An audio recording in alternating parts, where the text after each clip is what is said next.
देखिए, संत कबीरदास जी के साखी में लिखा गया है, जिसमें पहली साखी है, लौ लागी तब जानिए छूट न कबहू जाए, जीवन लौ लागी रहे मुँह तहाँ समाए। आपने गोविंद से दिल लगा लिया, दिल लग जाए तो जानिए आपने मुक्ति का मार्ग ढूंढ लिया। यहाँ पे गोविंद का अर्थ है परमात्मा से, सत्य से, ब्रह्म से। और इनका कहने का मतलब है कि अगर एक बार आपको ब्रह्म का भनक तक लग गया, आपको अंदाजा तक लग गया, आपको ऐसा लग गया कि हाँ ब्रह्म भी है कोई, तो समझिए आपने मुक्ति के मार्ग अपने लिए खोल दिए। एक बार पता तो चलना चाहिए ना कि हाँ कुछ है, इस संसार से अलावा भी कोई है। अब ध्यान रहे कि यह कभी उसका साथ छूट ना सके, यानी कभी सत्य का मार्ग छूटे नहीं, इसमें कोई कमी ना आने पाए, किसी प्रकार की कमी न रह जाए, कोई सी प्रकार का द्वेष न रह जाए, और यह अनवरत चलता रहे, और ये लगातार आजीवन तक, जब तक जीवन रहे। अनवरत मतलब जब तक जीवन रहे तब तक चलता रहे, जब सांस निकले तो गोविंद में ही विलीन हो जाए। इसका मतलब व्यक्ति को शून्य होने के लिए, पूरी तरह से गोविंद यानी परमात्मा में मिलने के लिए, एक प्रकार से कहें तो हम विलीन होने के लिए आपने गोविंद से ऐसा प्रेम होना चाहिए, ऐसा हमें सत्य का जो कहते हैं ज्ञान होना चाहिए, प्रेम होना चाहिए।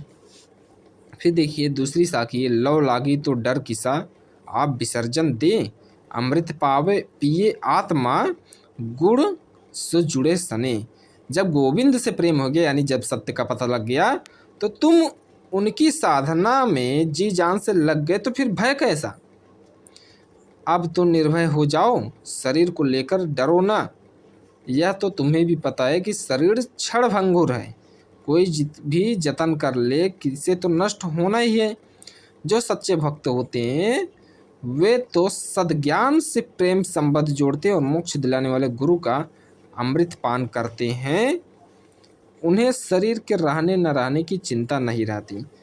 यानी इनका कहने का ये मतलब नहीं कि शरीर का पूरा ख्याल नहीं रखते, वो बहुत सारी चीज़ें होती हैं उसमें इंक्लूड। कहने का मतलब वो डर जो उनके अंदर रहता है एक जीव को लेकर कि हमें जीना है, हमें मरना नहीं है, ये खत्म हो जाता है।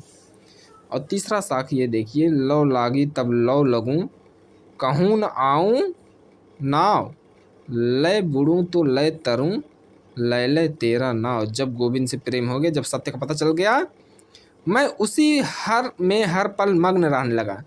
मैं उसी मार्ग में हर पल, उसी विषय में हर पल सोचने लगा, ना तो कहीं जाता हूँ और ना कहीं से वापस आता हूँ।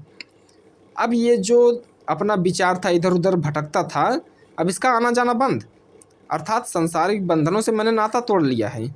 नाता तोड़ने का अर्थ यहाँ पे है उनमें अब ज़्यादा दिमाग खपाने की हमें आवश्यकता ही नहीं बची, क्योंकि हमें उससे ऊंची कुछ चीज़ मिल गई। हे मेरे गोविंद, हे मेरे परमात्मा परमेश्वर, मैं अब भवसागर में डूबूँ या तैरूँ मुझे कोई फ़र्क नहीं पड़ता। भवसागर का मतलब ये है संसार, अब इसमें मैं कैसे भी रहूँ मुझे कोई फ़र्क नहीं पड़ता। अब तो बस तुम्हारे नाम का ही सहारा है, और मुझे मालूम है कि तुम मुझे डूबने तो नहीं दोगी।